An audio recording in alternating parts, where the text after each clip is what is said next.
Huh. I'm looking for this guy. He's supposed to be flying into the show. Huh. No, I'm not looking for the eclipse. Anthony Bourke, fighter jet pilot. Now he's a business guy. But hey, we want to talk fighter jets. Today in the lab with myself, who am I? I'm Keith Bilous. See you soon. Huh, where the hell is he? I know he's coming. Hi, I'm Keith Bilous, and this is Live in the Lab. All right. A little bit of weirdness in front of the camera there for anybody who's watching. So I'm like, hey, where's the button? Where's the button? I can't get it going. How did you go viral on TikTok? You were on America's Got Talent. How much do you get paid to be on AGT? Oh, you didn't get paid. Keith and Steve here in Live in the Lab. You're a great interviewer. I love it. 48 miles, 48 hours. And not just once. You ain't seen nothing yet. I hit 50 last night, and I'm like, yeah, things are a little different than they were 10 years ago. So trust me, things are to keep. You have no time for the BS that much of society seems to put on the table. Why is that? Like, what you're talking about is real right now. There's just no bullshit here, but it's just real. We brought you in with some Marley. I said, Joseph, let's talk music for a second. We said, well, Keith, oldies, 60s, 70s, and 80s. I've never talked to a sir before. Why are you a sir? In many ways, we're the same story. I came from nothing. You came from nothing. I think the old saying goes that if you want a trophy, you climb Everest. If you want respect, you climb K2. I've built an AI myself, and it's pretty fascinating when you can have a conversation with yourself with your own knowledge. Have you done that before? Why are we rushing to make these tools if all they're going to do is hurt humanity? Does the world need an Oppenheimer moment with AI? What a fun show. Hey, Nation. Yeah, I'm just looking at my clock here. Yeah, I know we're running a few minutes late. You know why? I'm going to tell you why.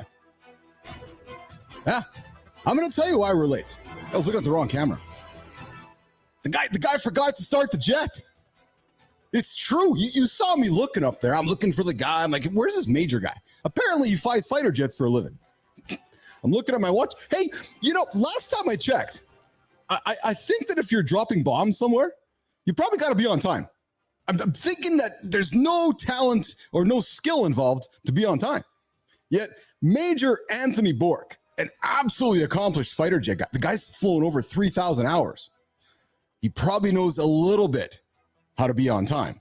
You know how we like to show love through here in the lab. But anyways, we're running a few minutes late because the guy was late. Yeah, true story. I'm just going to call it out. But you want to know why he was late? He couldn't press the button. Yeah, the button wasn't working. You know how I was struggling to press the button at the beginning of the show? That was earlier on in the Live in the Lab show. I might be wearing the same outfit. Anyways, coming up today, I'm jacked. We have some energy today. So Major Anthony is a business guy, but I think we're all here to talk about the fighter jet guy, right? I think we're all here to hear about, is it actually like Tom Cruise? Is it actually like Maverick? Is it actually all that danger of flying? I'm sure it is. So today we're going to hang out with Major Anthony Bourke, F16 fighter pilot. It's funny because I've been thinking F18 for some reason, or F15. I wonder how they number them, 15, 16, 18. I'm going to ask the guy. Maybe he knows. I wonder, is there F35 they're working on right now, or F74, or F85, or F1000? Who knows? So Anthony's going to join us here in a couple of moments. I also want to tickle you guys with something. Yeah, I said tickle. Did you ever think I'd say tickle on Live in the Lab? I don't know if I ever thought I would use that word tickle. So now I'm going to use it maybe 1,000 times because I'm just going to overuse the word tickle. Just over and over and over. We're going to go tickle, tickle, tickle, tickle, tickle. It's funny how it works. I put music in my head. These words come to my mind. The flow happens. All right. So, hey, listen. It is June around the corner. January was 6 months ago. And see, Marty, if you're paying attention right now, you know where I'm going with this. If you're tuning in right now, which I hope you are, or else I don't have a job. Actually, it's June right around the corner. January was 6 months ago. I will bet many of you listening and tuning in and watching right now, and I wonder if Anthony Bourke is one of them. Do you have a January resolution? How you making out with that January resolution, Nation? No, I'm not laughing at you. I'm laughing with you because you're all going, oh my goodness. No. Well, Uncle Keith there is like, oh my God, he's brought up the January resolution. And you're saying to yourself, yeah, I've actually sucked at it. So coming up in a few days, I'm teasing something. Keith and C. Marty Fit, my morning show co-host. Mornings in the Lab with Keith and friends and C. Marty Fit, and we go 8 o'clock Eastern time. We're going to help y'all listening right now. We're all going to help y'all tuning in right now to get your January resolutions. You heard me right. January, brand new name we are introducing here in the lab, that if you sucked at accomplishing your January resolutions, we're going to give you a chance to regroup, and hopefully get your 2024 resolutions done before the end of the year. We're going to give you a chance. Just like we're going to give Major Anthony Bourke a chance to come sit down next to me in the lab and join the conversation. Anthony Bourke. Major, how are you, friend? Hey, Keith, good to see you. Great to be here. I see you got the jet behind you. I do have the jet behind me, and you and I have to we have to have an agreement. My last name's pronounced Burke, so as we say, it rhymes with jerk, not dork. Oh, That's kind of a tough one. You'll remember it now. I had a long pause because there's a perfect sound clip there. We have the Bork, not the dork, in the lab here today. We have the Burke. I'm sorry, we got the Burke, not the dork here in the lab. I had to tickle you there. I couldn't help it. I couldn't help it. You know, never in my life did I think I'd be talking about tickling here on Live in the Lab with Keith Bilous and Major Anthony Bourke, not You Anthony. got it. Bourke. Hey, so I'm curious. So does the jet just park in the garage behind you there? Like, is it, you get up and you're like, oh yeah, there's the jet. Just gonna go pull it out today and go for a ride? You know what? The jet doesn't park in my garage. It would be great to have one like that. The jet's down at the base. And in my case, most of my F16 time was spent in the beautiful city of Fresno, California, where I flew for the 144th Fighter Wing of the California Air National Guard. It was about 8 minutes from my house. And that was a pretty nice deal to be able to just drive down to the Guard, fly an F16, go home, have dinner with your family. I bet.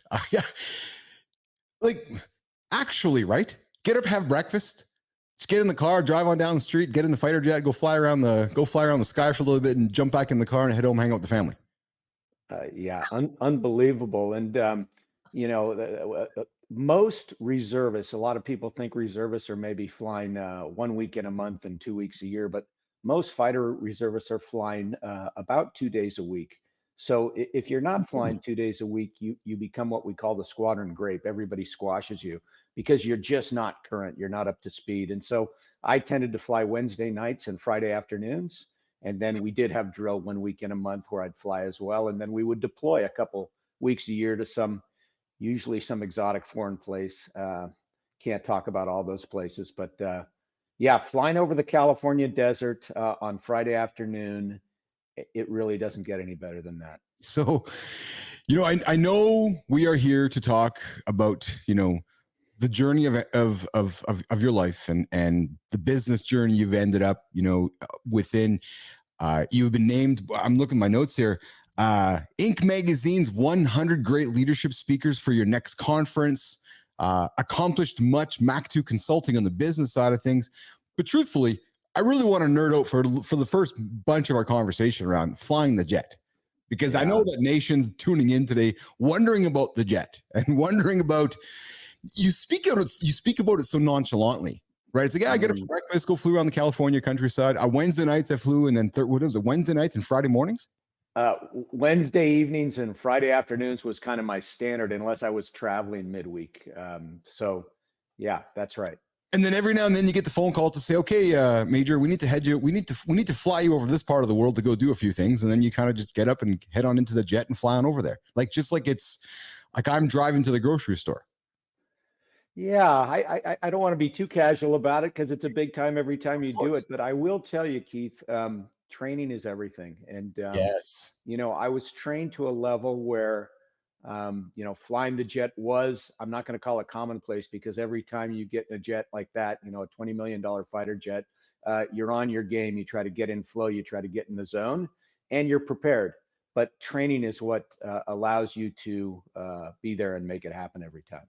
So let's get into that part. Oh, I got a new camera angle. I just tried it out. I can stand up and get my energy and have a conversation with you. So this is awesome. I like it. So I'm a ridiculously curious soul.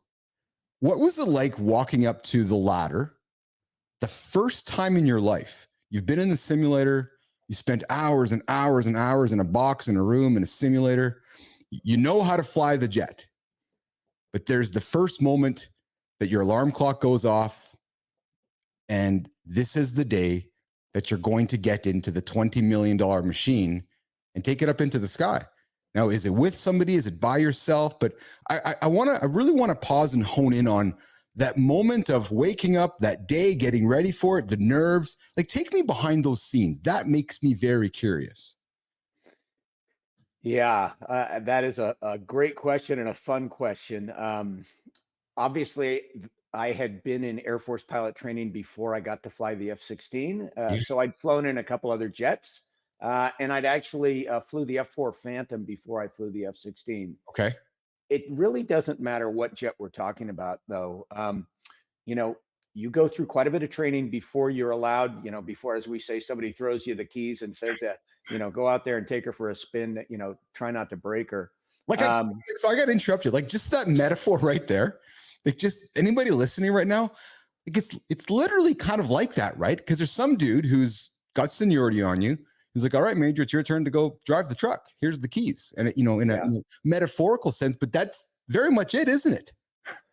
That ultimately is it. And, you know, you start out by doing a lot of ground training. You read, you know, manuals and you jump in simulators. And then we use checklists for everything we do as pilots. Yes. So you probably know this, but, you know, pilots have a before engine start checklist, a before takeoff checklist, a climb, a cruise, a descent checklist, and of course, before landing checklist.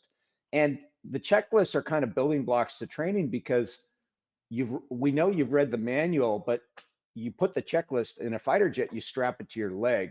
And so before you ever start that F-16 for the first time, you know, even though you've done it hundreds of times in the simulator, or maybe just in a chair in your home to build great habit patterns, you still go through step by step by step that first time to make sure you're doing the job the right way and the way your superiors expect it to be done. And the funny thing is, Keith, and really, this is like the first day on the job for anybody. Yeah. When you get in that F-16 for the first time and you pull your helmet over your ears, your IQ drops about 50 points.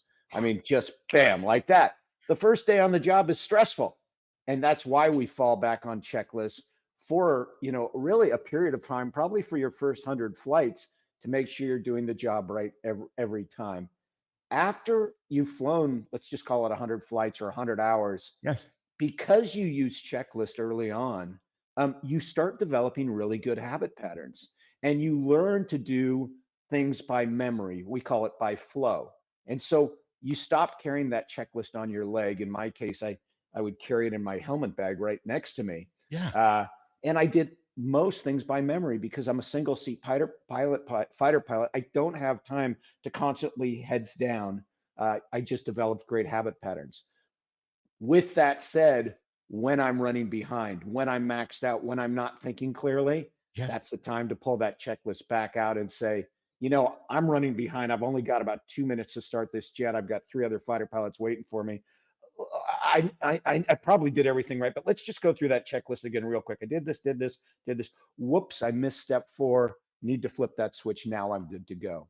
So training and checklists are what makes that first day on the job manageable. And then repetition and great instructor pilots and great wingmen get you to the next level where you can start doing things by flow. You've introduced me to a new term I've never heard in the lab before, and I'm intrigued by it. Great habit patterns. You've said it a number of times. It's part of your dialogue. It's part of the way you speak. Is that military language? Is that something you've learned yourself? Because when I hear that, that's brilliant, frankly. Great habit patterns. Because, you know, we talk in the morning show about accountability and trying to achieve or working to achieve success. Success is actually quite boring. It's just going through a checklist and just doing the same thing over and over and over. And you even simplified it, even made it more boring by a great habit pattern. I love that. Yeah.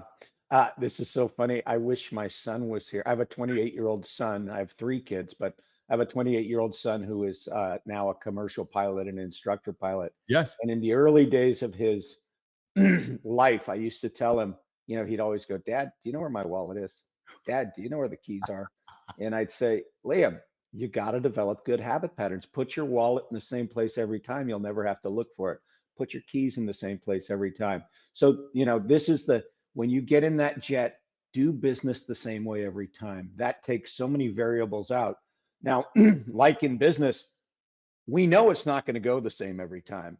But Yeah. if you have some habit patterns to keep you consistent, if you go through the same flow and the same procedures every time, you don't have to reinvent the wheel every time you meet with a client, every time you meet with a customer, every time you get together with one of your employees to do a review. You just go through that same procedure, and your habit patterns will keep you on track. So I was going to get us here in the conversation, but I think I'm going to introduce this part now, which is when you're talking great habit patterns, you're talking repeatable tasks. When we think about repeatable tasks and great habit patterns, it's easy to move those repeatable tasks to something like artificial intelligence or essentially, because it's you train it, you teach it, and you let it go over and Yeah. over and over. Major, why are humans still flying fighter jets in the United States military today? And before you answer that, and maybe you can't, and I know it's your opinion and it's not representative of the military, but is the answer as much a sociological, psychological thing for humanity that we're not really ready to have unmanned aircraft protecting our nation? Yeah, that is such an interesting question. I'm always amazed how much people push the driverless car and how little I hear people pushing the idea of driverless or pilotless airplanes. If you think about it, Mm, we have been mm. flying over many foreign countries, 10,000 miles away in unmanned aerial vehicles for many, many years. They're Yes. flying around in the middle of the night, dropping precision guided weapons on targets, not running into each other, coming home, landing, and doing it again the next day. And all of that is being controlled in a air conditioned double wide somewhere in Las Vegas or Yes. Arizona. Yes. And it's so the idea that, why do we have two pilots in the cockpit of an airliner today? Why do we have one pilot in the cockpit of an airliner today? And I think it's pretty psychological. I think Yes. most people want to have a pilot or two up there. It also got, I think 9/11 changed people's thinking about no pilots in the cockpit. In fact, even one pilot in the cockpit, just letting one human have control of an airplane that could be used for, bad purposes. Mm. Even now, you'll notice when one of the pilots gets up to use the restroom, a flight attendant goes in with the solo pilot and is just there to oversee things. And so uh, I've always said I might not be comfortable with no pilots in the cockpit. Well, what about my kids? Or more importantly, what about my grandkids? Mm. Won't they get to a point where they feel like, oh my gosh, I mean, I ride around in driverless taxis in San Francisco. Um, I know there's drones flying everywhere. There's no pilots in them. Why do we need pilots in a cockpit today?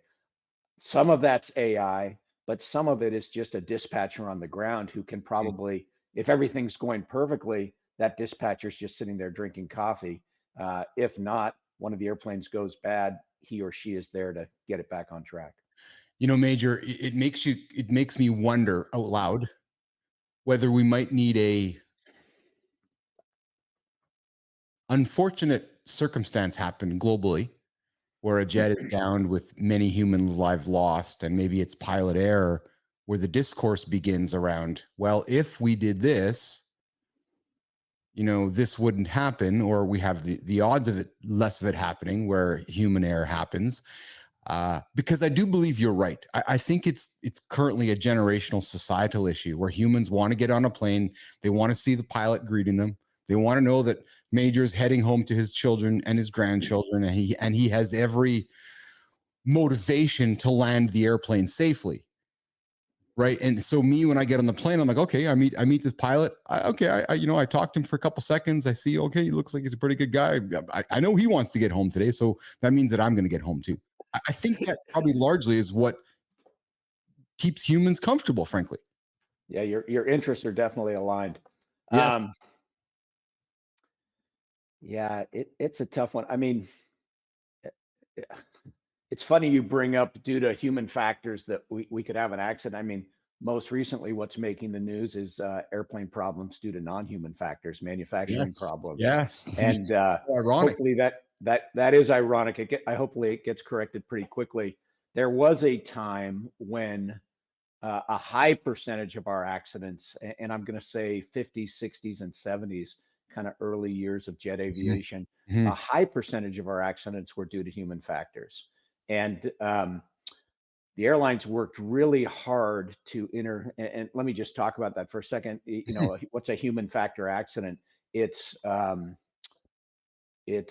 taking off without your flaps down because the captain is God, and the first officer, even though you know, he or she knows that we're supposed to have the flaps down, the captain says take off, and you just say yes sir, yes ma'am, we'll do that. Or you know, the captain says, hey, first officer, go get me a cup of coffee, and you know, you look over at the captain and you say, well sir, what about those mountain goats out the front window?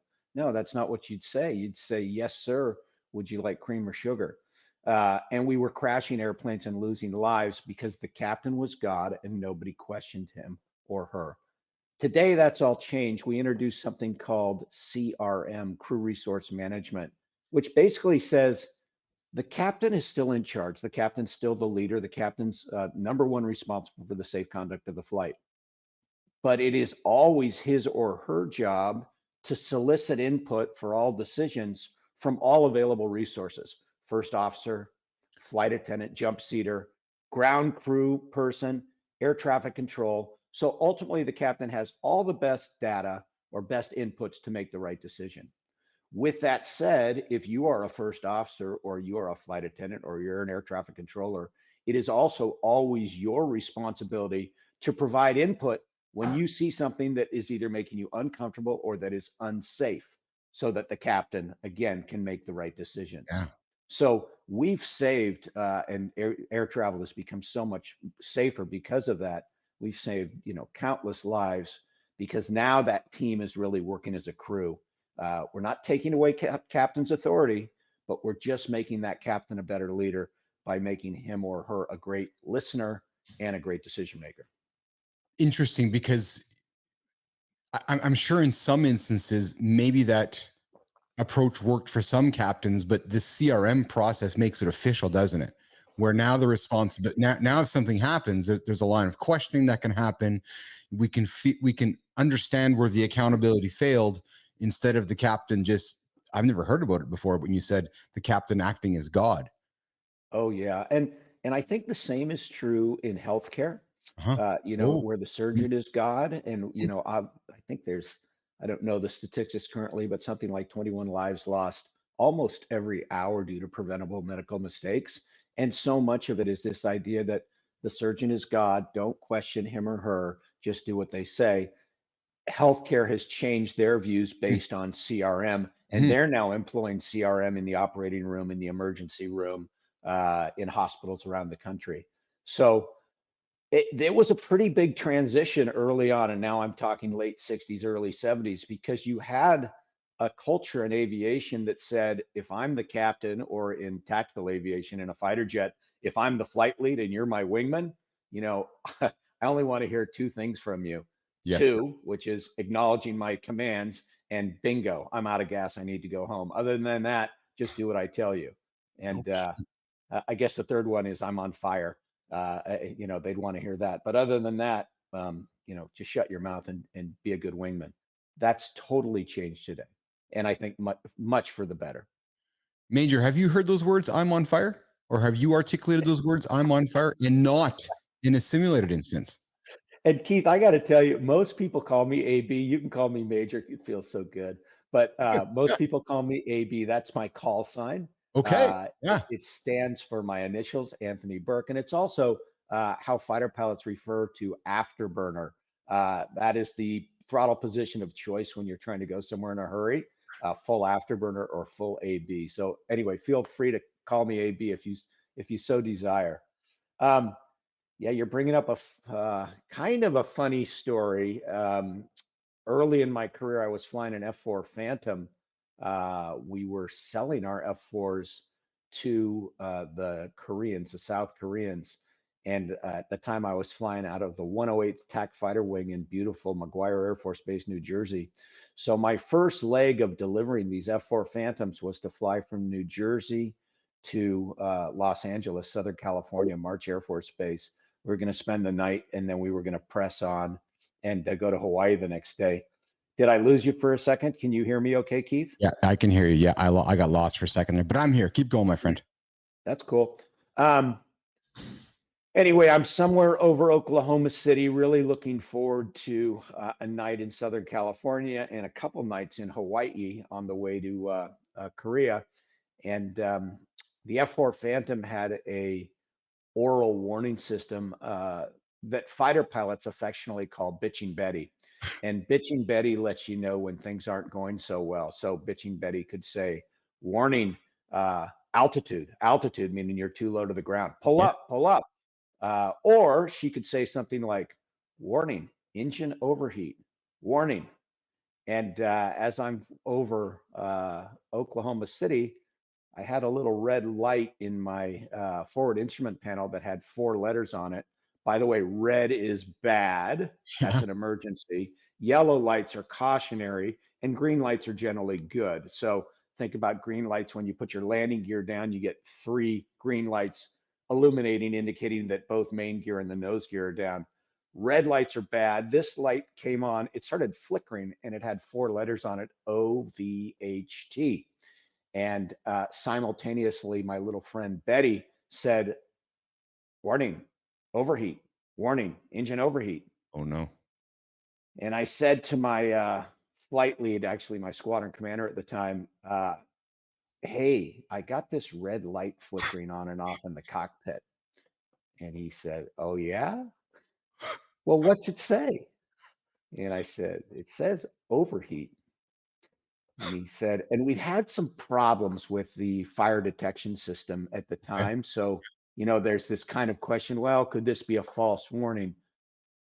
Naturally, when you talk about engines and fires and, your pink butt in an airplane, we don't really mess around with it. And I said, I think I need to declare an emergency and probably won't be having burgers with you tonight in Los Angeles.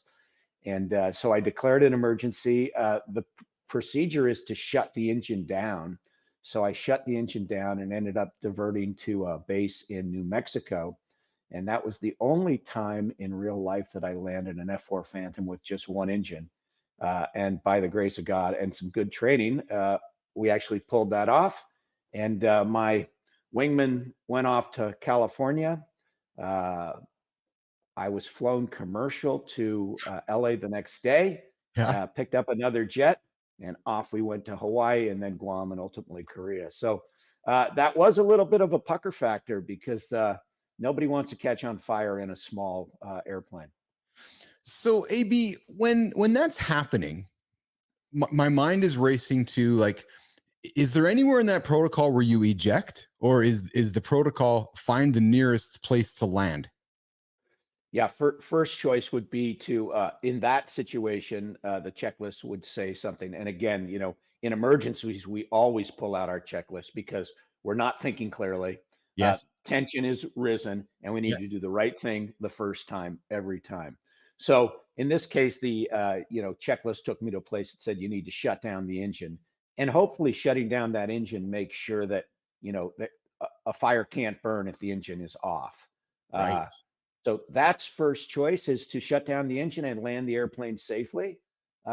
If you caught fire, and by the way, my squadron commander, my flight lead, is now looking me over, flying underneath me, looking around me, any smoke coming out of the airplane, any fluids leaking out of the airplane, all that seems to be good. But if the airplane caught on fire and I couldn't put the fire out, and in that case, I'd probably shut down the other engine if that was burning too. At some point, you might have to eject. But ejection is, that's a last choice. Have you ejected before? I have not. Yeah. I had a wingman eject, and he is alive to tell us a story today, but I never have. Interesting comment. He's alive to tell us the story today. Is that uncommon when you eject that you don't live?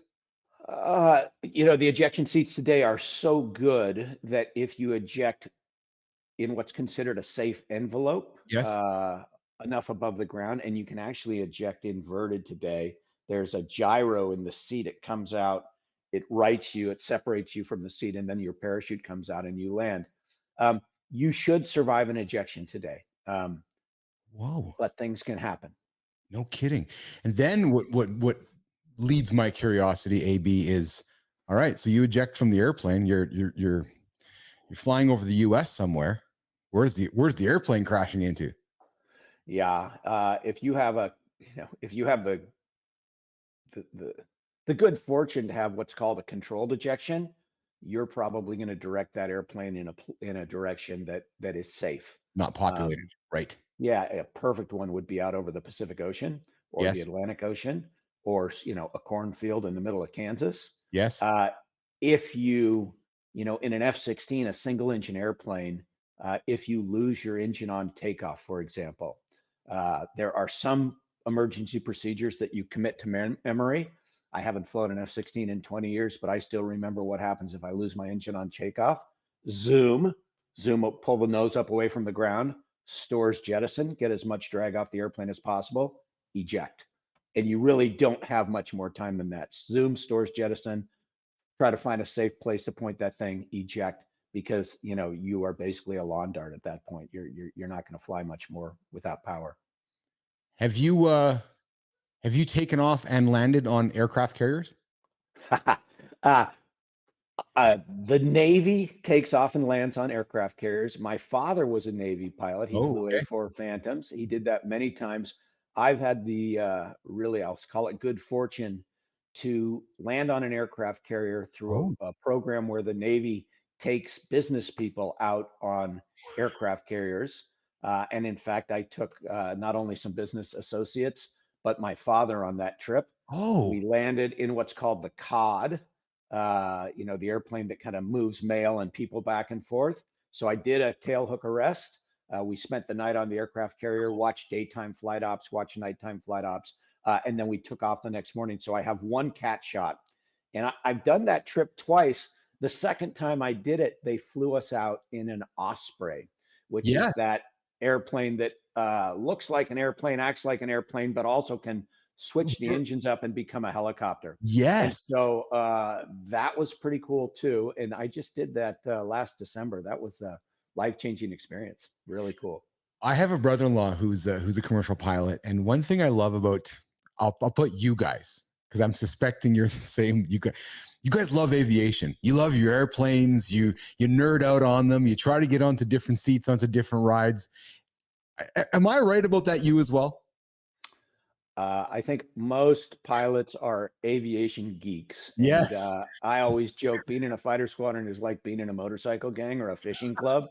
I mean, these guys and gals can sit around and talk about airplanes Like, for days. And after a while, your spouses, girlfriends, yeah. boyfriends, whoever it is, get pretty bored hanging around you because we're using so many acronyms and we're talking Yes. with our hands and shooting each other down. But pilots around pilots is we definitely have some common ground. I can imagine how special. Let's get personal for a moment. I can only imagine how special it was for you and dad sitting on that carrier, watching flight ops during the day, watching flight ops at night, having a bite to eat, hanging out, shooting the shit with everybody on the carrier, and just maybe reminiscing about what it was. I know you weren't flying, you weren't with the Navy, but just being part of that experience again. That really must have moved the needle for you, AB. It was for me to see my father Yeah, back on an aircraft carrier. I think he was 75 at the time. dude. So he hadn't been on an aircraft carrier in like 45 years. Oh, And to see modern naval aviation, and we hung out with the yeah, admiral, and we yeah. were up on the flight deck, and we were in the control tower, and he was just bursting with love and joy. He really was. That's It exceptional. yeah, it was really cool. And then for So you to yeah, be able to empower that experience, right? So, I'm, you watched your father grow up as a pilot, and then, life goes on and journey goes on. And then AB being able to, hey, dad, yeah, I got this chance to do this. Like, dude, the pride in like how you must have felt, like your own mirror, like that gives me goosebumps Because I know it's like when I had a little success in my life and I was able to call my mom and dad up and say, hey, my dad always wanted to go to Africa. So I was able to send my dad to Africa. Wow. Right. You're right. So, and I got a lot of joy from that. So for you to be able to take dad and sit on that experience, knowing what he's probably thinking in his head, man, I can't imagine how that felt for you, AB. Like that's just an exceptional experience for you.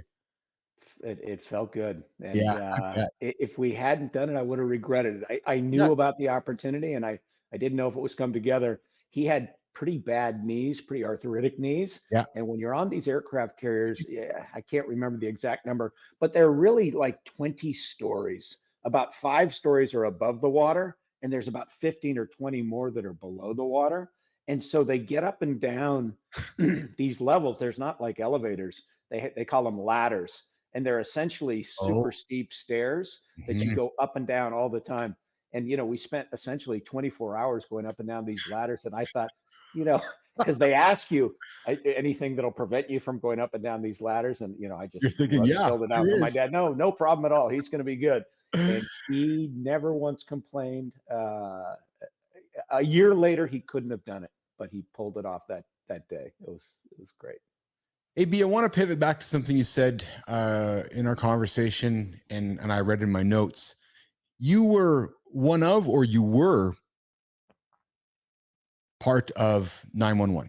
You were one of the first jets up in the air when that whole situation was unfolding. Am I correct with that? Were you one of the first jets up in the air, and can you take me back to that morning of 9/11 and where you were and what happened and how it take my listenership through your experience that morning as it unfolded, maybe. Yeah. And I think the best way to say it, Keith, is I was one of the first, certainly not the first. Okay. But the morning of 9/11, I was an F16 pilot with the 144th Fighter Wing of the California Air National Guard based in Fresno, California, where I lived and worked and had a young family, 3 kids and a wife. I was CEO of a management training company, a global training company. And believe it or not, in my spare time, I didn't have a whole lot back then, but I was a United Airlines pilot, first officer based out of San Francisco. The September 10th, I'd been on the East Coast up on Lake Placid, New York, with this management training company, working with a client, a group of investment bankers. Nice group of people. They invited me to spend the night. I got up the next morning. I drove a rental car to the Burlington airport because I was scheduled to catch a 9:30 a.m. United Airlines flight from Burlington, Vermont, out to Denver, Colorado, where I was going to be meeting with another client. When I got on that flight, because I was a United pilot, it was my habit pattern, going back to your words, to turn left when I got on the airplane, go up to the cockpit and introduce myself, going back to this crew resource management. Even though I was a passenger, I was a resource to these pilots if they needed anything. So I just poked my head in the cockpit and said, "Hey, Captain Anthony Bourke, first officer based out of San Francisco. Sir, I'm riding with you today, sitting back in seat 2 Alpha. Just wanted to say hello." Captain's like, "Hey, welcome aboard. Sit back, relax, enjoy the flight." I said, "Sir, I'll do that. But coming on board today, actually driving in today, I heard the craziest thing on the radio about some guy that, flew his airplane to the side of the World Trade Center. I was just wondering, sir, did you hear anything about that?" And literally just like this, he goes, "Yeah, man, I did hear something about that. Sure hope that guy's okay." And, sounds so amazing right now, but we have this very affectionate term as airline pilots and military pilots we use for light airplane pilots, civilian pilots. We call them flaps, FLAP, which stands for flippin' light airplane pilot. And at that time, we were both thinking, yeah, exactly. Yeah, probably not flipping.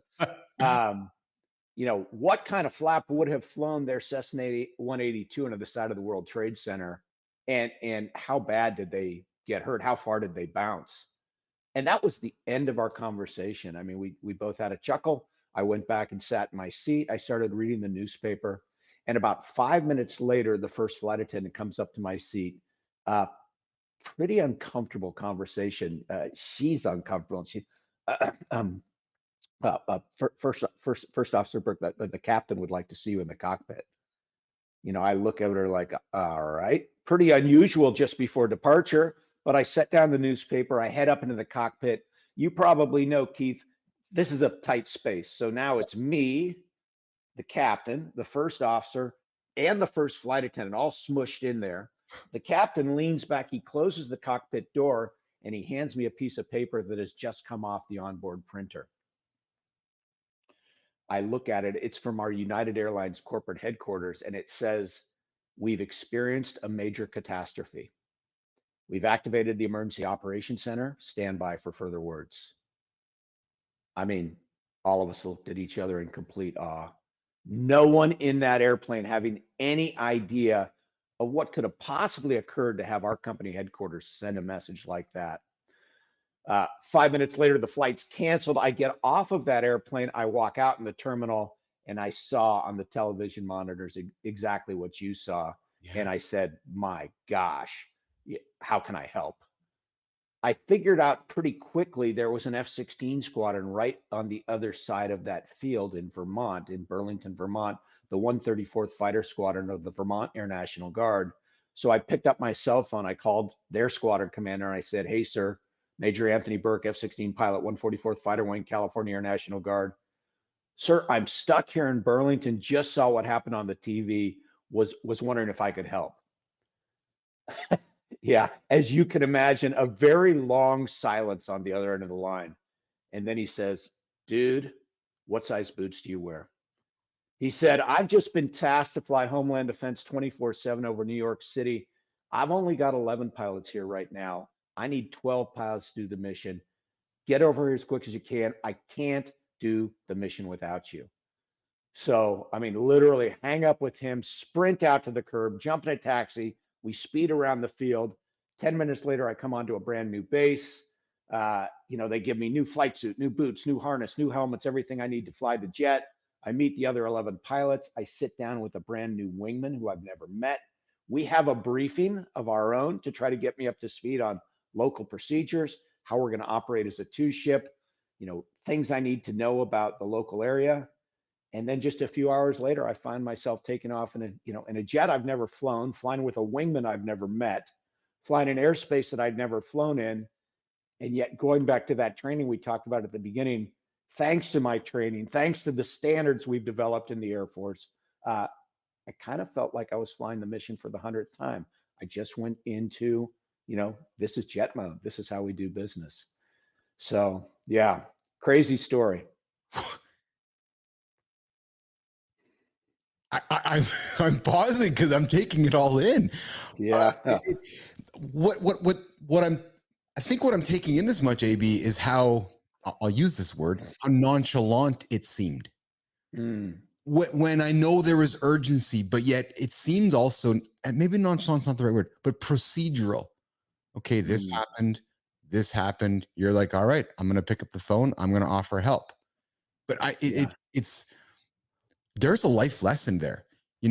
I saw a piece last week in my LinkedIn feed, Steve Jobs talking about how he used to pick up the phone at 12 years old and call Stephen Hewlett to say, hey, can I get some computer parts for my computer I'm trying to work on?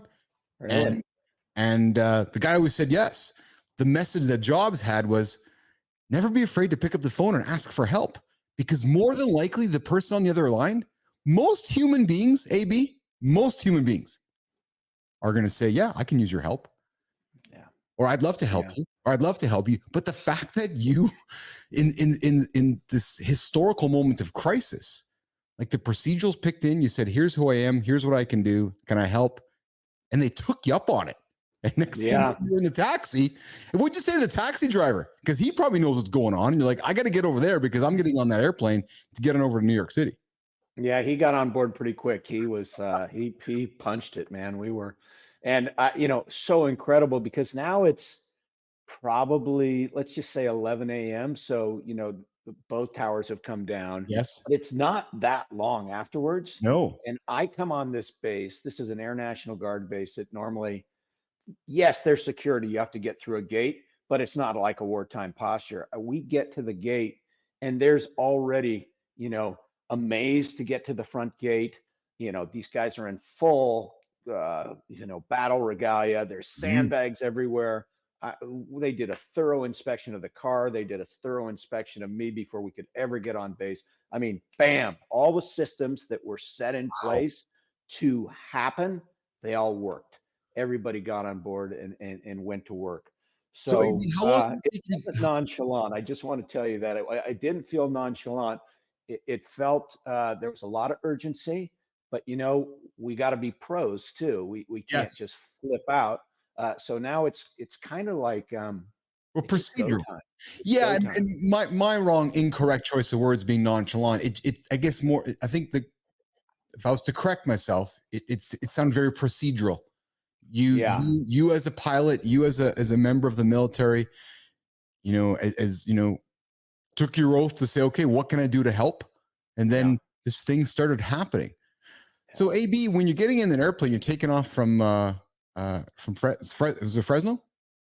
Fresno was my home base. Burlington, Vermont Yeah. is where I was stuck on 9/11. So you were taken off from Vermont. How long did it take you to get from Vermont to New York City? And take me through that experience flying from A to B, and then take me through your eyes as you're coming up and you're seeing the smoke in the distance, you're seeing the towers collapse, you're looking around. Take me into you at that time.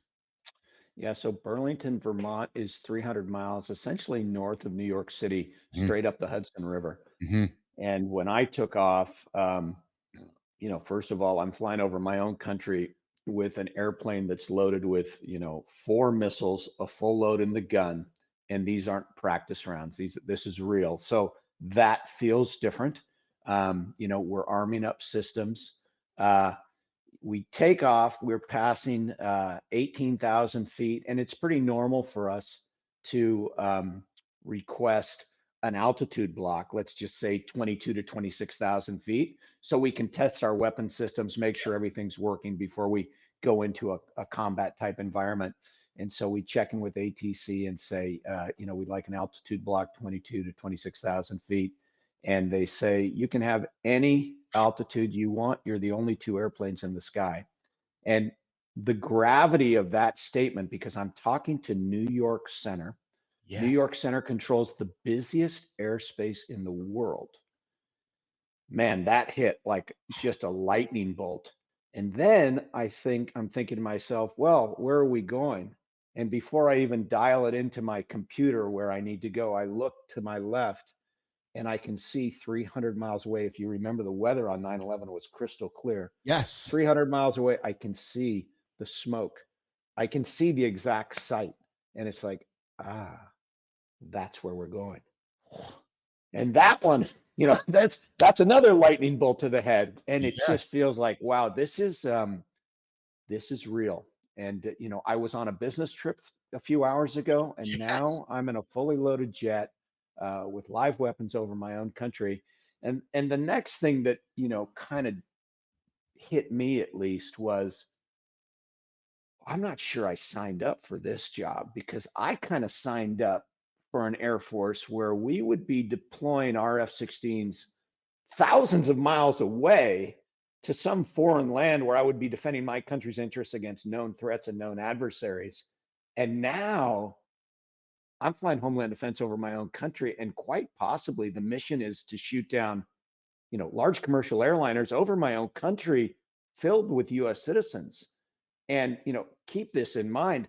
My father's an airline pilot. My sister's United Airline pilots. All of my friends and squadron mates are airline pilots. And it's just like, whoa, I understand the mission, but I got to digest this a little bit. This is not what I signed up for. No kidding. Yeah, that was a tough one.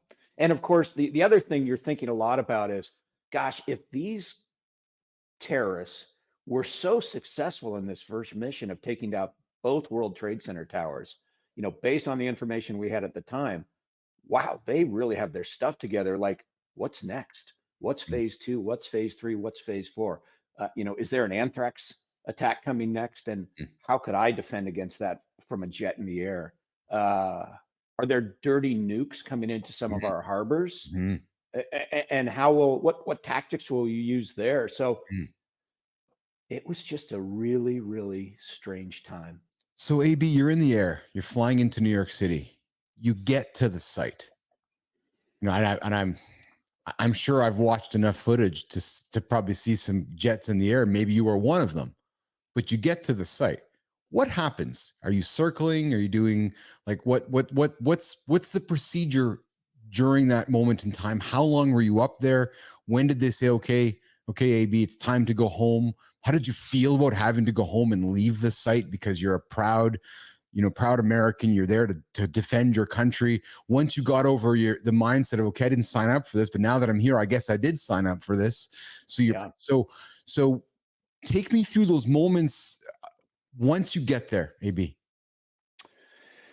Yeah, so the reason you need 12 pilots to do this mission of Homeland Defense over New York City or any city, you may remember there was Homeland Defense being flown almost every city in America and in Canada as well. Yes. Following 9/11, we had 4-hour, we call them vol windows.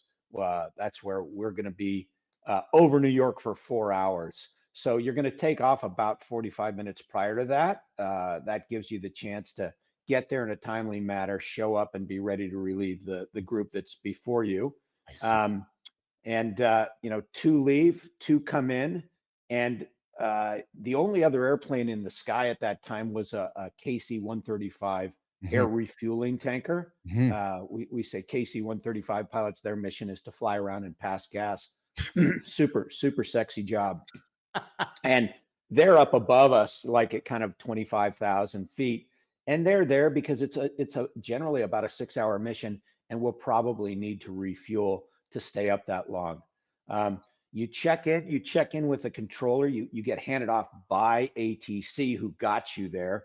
And now you're working with, in this case, a controller. I think it was called Giant Killer at the time, a military controller. And now you're in their control and they are watching for threats and ready to pair you on any threats out there. And in the meantime, for us, we were flying very long racetrack patterns, kind of from southern Manhattan up to north of Manhattan. So let's call it 20, 30-mile legs, generally above 10,000 feet. On those first, I'm going to call it the first few days after 9/11, we oftentimes would drop down like even as low as 1,000 feet over New York City. Really? The idea there was to let people know that, the U.S. military was there and we were there to protect them. In the end, I'd say a high percentage of people said that feels good.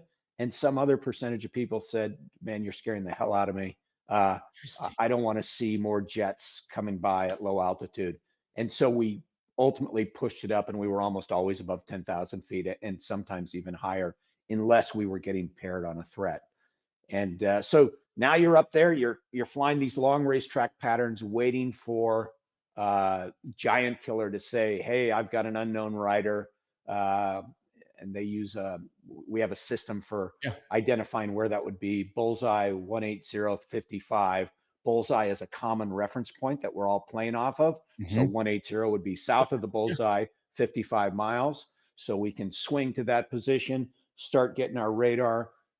Say altitude looks like it's at 1,000 feet. Okay, we're looking at 1,000 feet. Okay, I've got contact, and now we're gonna, come up and intercept that, or whatever they tell us to do. In the early days of post 9/11, it was generally a visual identification because you remember no one else was supposed to be flying. Yes. And we that first day we had an Army helicopter that we intercepted, which is really hard to do in a fighter jet because helicopters are going about 100, 150 knots, and we're going more like 400 knots. So you really got to slow that thing down. The airplane's kind of flying like this, just barely hanging on the sky. Other than that, after the weeks and months after 9/11, I spent a week flying Homeland Defense in New York, and then I got back to Fresno, my home base, and I spent the next 9 months, 24/7, with my squadron flying Homeland Defense over, San Francisco, over LA, over Hoover Dam, over nuclear power plants. And as that kind of developed, we would get scrambled on primarily airliners who, you may remember some of these stories. You know, we've just taken out of LAX. We're declaring an emergency. Somebody's gone in the bathroom. They're smoking, Mhm. and they won't come out. Mhm. And so now we're scrambled. We're a mile or two behind, and we're waiting for what the orders are from higher headquarters. And it's a terrible feeling Oh, because like, what the heck is going on? well, yeah, because you know that your job in that situation is to do this if you have to, because that's what you're paid to do. And I can't imagine that feeling. Could be. And it became a little, I'm not going to say confusing, but this was also new. And so Yes. what was constantly changing was ROE, rules of engagement. The Of rules of course. engagement were changing almost every day. And we're not so crazy about all these new ROE for the reasons you just stated, but kind of like, and I could apply this to COVID for most companies. When COVID hit, people weren't so crazy about the new ROE in their business, whether it was staying at Yeah. home or can't Yeah. come in contact with people. But we figured out pretty quickly we needed to get on board with these new ROE if we were going to be aligned and flying in formation, A, with the rest of our squadron, B, with the rest of the Air Force, and now, in fact, with all these global entities who were rapidly trying to come together to fight this new homeland defense war on terrorism. So, you basically you get on board with the new ROE, you try to stay current, you try to think about different scenarios, and you have to do your job. That's unbelievable. AB, I want to be respectful of your time. I knew we were going to have a good chat today. I got to be honest, I didn't think it was going to be as frankly awesome as this is. I'm thoroughly enjoying our conversation. Well, you're a good interviewer, Keith. I'm having a lot of fun too, so thank you. Awesome. Are you able to go into overtime with me for a little bit? What do we call overtime? Well, so I know I got you for 75. So can we wrap up in the next 5-10 minutes, and then if it works for you, I'd love to have you back to talk Mach2 Consulting. It's clear that Keith and AB can sit down and talk for a long time. There's no doubt about that. So if you even come back for round 2 with me, I'd be happy to do a second sitting with you, because I want to give you the respect. I want to continue on your journey, man. We're really focusing on 911 right now, because I'm fascinated by the fact that I think I heard you correctly. You were a business guy doing business consulting when 911 happened, and you had to take one hat off, put another hat on, and then you became the military guy again. Am I correct with that? I think you got it right. I'm happy to go a little overtime today, and I'm happy to rejoin you at another time as well. Next time we do it, I'll be in my office, and we'll even have a little better sound and lighting. I hope this is good enough today. Dude, this is excellent. Trust me, this is excellent. So then this is what we're going to do then. We are going to I'm going to work towards wrapping this up. I want to be respectful of your time, because I want to leave that hook for Nation that we're going to do a round 2 with Anthony Bourke, AB Bourke. We've spent a great amount of time discussing, Anthony's journey, and I've spent really the last number of minutes focusing on 911 and getting a very different perspective of that experience.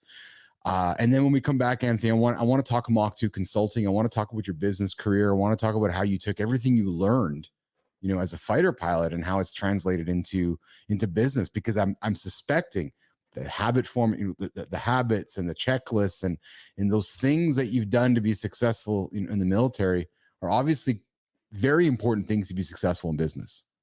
I think they translate well. I'd love to talk to you about that. I'm very passionate about that subject. That's excellent. So let's do this. Let's wrap up. Let's wrap up today's chat. I know it's somewhat abruptly.